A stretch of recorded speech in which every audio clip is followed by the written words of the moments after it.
Hi friends, ഏവർക്കും സുപരിചിതമായ ഇലുമ്പിയെ ഇന്ന് നമുക്ക് പരിചയപ്പെടാം. ഇലുമ്പി, ഇരുമ്പൻ പുളി, ഓർക്കാപ്പുളി, പിലിമ്പി, പുളിഞ്ചിക്ക, കാച്ചിപ്പുളി, കാസർഗോഡ് ഭാഗങ്ങളിൽ കോയക്കാപ്പുളി എന്നും വിളിക്കപ്പെടുന്നു.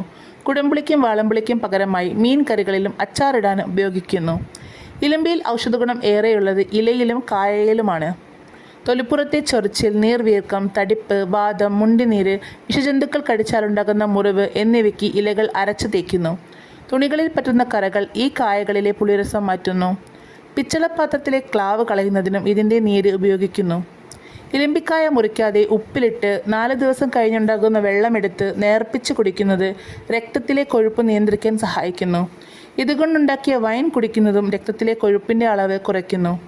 രക്തസമ്മർദ്ദം കുറയ്ക്കുന്നതിന് ഇരുമ്പിപ്പുളി കഴിക്കാം എന്നും ഒരു നാട്ടറിവുണ്ട്.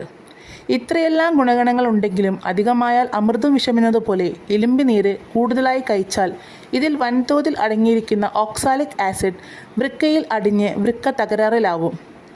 ഇടയ്ക്കൊക്കെ കഴിക്കുന്നതിൽ തെറ്റില്ലാട്ടോ. അപ്പോൾ ഇലുമ്പിയെയും നമ്മൾ കൂടെ കൂട്ടല്ലേ.